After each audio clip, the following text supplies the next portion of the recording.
بسم اللہ الرحمن الرحیم۔ حدیث قدسی میں بیان کیا گیا ہے، بسم اللہ الرحمن الرحیم حمد کے ساتھ ملا کر پڑھنے سے خداوند عالم اس کے گناہوں کو بخش دیتا ہے اور اس کو معاف فرماتا ہے، اور تیسرے اس کی نیکیوں کو قبول کرتا ہے۔ اور دوسری روایت میں بیان کیا گیا عبداللہ بن یحییٰ جو امام علی علیہ السلام کے صحابی تھے، امام علی علیہ السلام کی خدمت میں حاضر ہوئے اور جیسے ہی اندر داخل ہوئے چاہتے تھے تخت پر بیٹھیں، لیکن وہ فوراً تخت سے نیچے گر گئے۔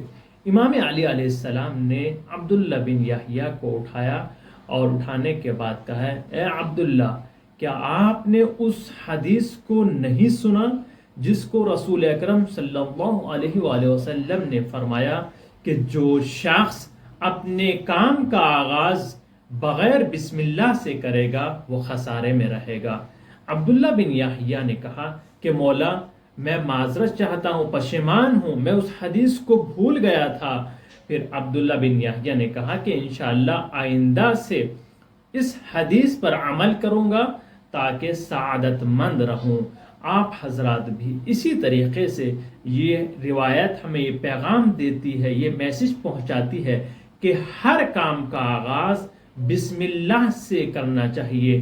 جس کام کا آغاز بسم اللہ سے کیا جائے گا اس کام میں انشاءاللہ ضرور برکت ہوگی اور مشکلات سے محفوظ رہیں گے۔